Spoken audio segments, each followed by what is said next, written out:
నేను తప్పు చేసింటే నేను మాట్లాడతా, అసెంబ్లీలో నేను మాట్లాడతాను, నేను మెంబర్ని, రేపు అసెంబ్లీ ఉంది, సస్పెండ్ చేయి, మిగతా బిజినెస్ సస్పెండ్ చేసి పెట్టు, నేను వద్దంటున్నా. రేపు అర్ధరాత్రి 12 దాకా నడిపి, లేదా ఎల్లుండి నడిపి, నిన్నోడు కొట్టి, లేదా 15 రోజులు పొడిగించు, మొదలు 10 రోజులు అవసరమైతే అన్ని ప్రజా సమస్యలు కూలంకషంగా మాట్లాడదాం, రైతు భరోసా, 6 గ్యారంటీలు అన్నీ మాట్లాడదాం.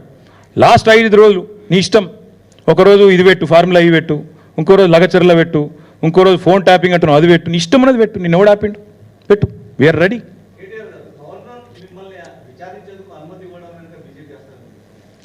బ్రదర్, నేను ఒకటి మాత్రం పక్కా చెప్తున్నా, ఇందులో మరి ఆయనకి ఏం చెప్పినరో నాకు తెలియదు, ఆయన కూడా ఇట్లా ఏమైనా గోల్మాల్ చేయొచ్చు. ఇప్పుడు ఇవన్నీ ఈ డాక్యుమెంట్లు పబ్లిక్ డొమైన్లో లేవు, ఇవన్నీ గవర్నర్ గారికి ఇచ్చితే మేబీ ఆయన కూడా పునరాలోచిస్తున్నానేమో, నాకు తెలియదు. ఇప్పుడు నేను లేనిది నేను అనకూడదు, గవర్నర్ గారిని అనవసరంగా నేను ఆయనకు ఉద్దేశాలు ఆపాదించడం కరెక్ట్ కాదు. ఆయనకు కూడా దొంగ మాటలు చెప్పి ఒప్పించిర్రేమో. ఇప్పుడు వారిద్దరి మధ్యన జరిగిన ఉత్తర ప్రత్యుత్తరాలు, గవర్నర్కు గవర్నమెంట్కు జరిగిన ఉత్తర ప్రత్యుత్తరాలు నాకు తెలియనప్పుడు నేను అనవసరంగా గవర్నర్ గారికి మోటివ్స్ నేను పెట్టడం మంచిది కాదు. కానీ ఒకటి మాత్రం పక్కా, ఇవన్నీ కూడా ప్రభుత్వం దాస్తా వచ్చింది ఈరోజు దాకా. ఫార్ములా ఈతో జరిగిన ఉత్తర ప్రత్యుత్తరాలు, పైసలు ముట్టిన రిసీట్లు, ఇవన్నీ కూడా నేరం జరిగిపోయింది, దొంగతనం జరిగింది అనేది డ్రామా ఆడుతుండ్రో ఇలా నేను బయట పెట్టినా. ఇప్పుడు నేను చెప్పింది తప్పైతే let chief minister hold discussion tomorrow in assembly.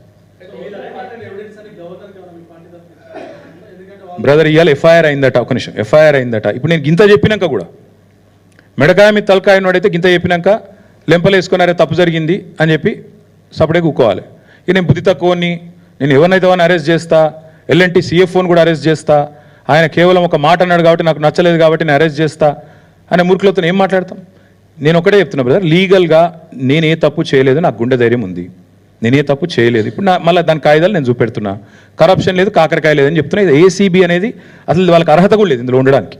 Anti corruption bureau has no right to be a part of this investigation because there is no corruption. If there is no corruption, where is anti corruption bureau? That's my question.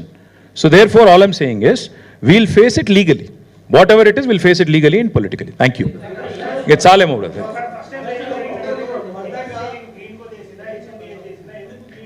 ఇంకా చాలా ఉన్నది కథ. ఇప్పుడు ఎందుకు ఇంత చెప్పినా కదా మళ్ళీ మేము ఇట్లే